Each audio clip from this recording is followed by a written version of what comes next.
Another common childhood fear is the fear of the dark. Let's read Franklin in the Dark and see how Franklin deals with his fear of the dark. Franklin in the Dark by Paulette Bourgeois. Franklin could slide down a riverbank all by himself. He could count forwards and backwards. He could even zip zippers and button buttons. But Franklin was afraid of small dark places. And that was a problem because Franklin was a turtle. He was afraid of crawling inside his small dark shell. And so Franklin the turtle dragged his shell behind him. Every night Franklin's mother would take a flashlight and shine it into his shell. "See," she would say, "there's nothing to be afraid of." She always said that. She wasn't afraid of anything. But Franklin was sure that creepy things, slippery things, and monsters lived inside his small, dark shell. So Franklin looked for help. He walked until he met a duck. "Excuse me, duck. I'm afraid of small, dark places, and I can't crawl inside my shell. Could you help me?" "Maybe," quacked the duck. "You see, I'm afraid of very deep water. Sometimes, when nobody's watching, I wear my water wings. Would my water wings help you?" "No," said Franklin. "I'm not afraid of water." So Franklin walked and walked until he met a lion. "Excuse me, lion. I'm afraid of small dark places, and I can't crawl inside my shell. Could you help me?" "Maybe," roared the lion. "You see, I'm afraid of great loud noises. Sometimes, when nobody's looking, I wear my earmuffs.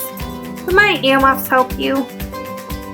"No," said Franklin. "I'm not afraid of great loud noises."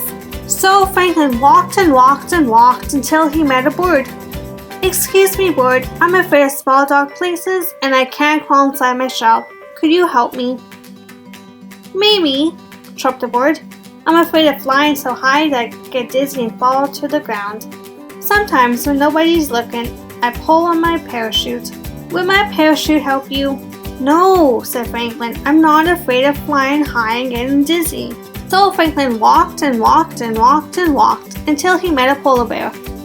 "Excuse me, polar bear. I'm afraid of small dark places and I can't crawl inside my shell. Could you help me?" "Maybe," growled the bear. "You see, I'm afraid of freezing on icy cold nights. Sometimes, when nobody's looking, I wear my snowsuit to bed.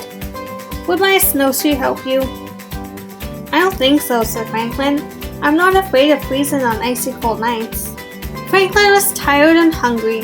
He walked and walked and walked until he met his mother. "Oh, Franklin, I was so afraid you were lost." "You were afraid? I didn't know mothers were ever afraid," said Franklin.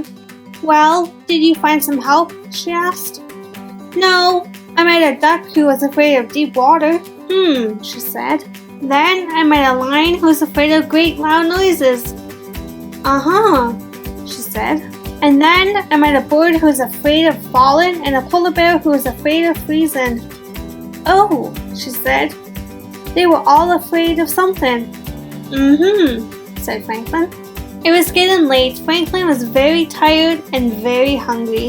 They walked and walked until they were home. Franklin's mother gave him a cold supper and a warm hug, and then she sent him off to bed. "Good night, dear," she said. Well, Franklin knew what he had to do. He crawled right inside his small dark shell. He was sure he saw creepy things, slippery things, and a monster. But he said a brave good night. And then, when nobody was looking, Franklin the turtle turned on his nightlight. Franklin asked all the animals about their fears. In the end, Franklin used the nightlight to get over his fear. When I was little, I was afraid of the dark and I had a nightlight. Do you sleep with a nightlight?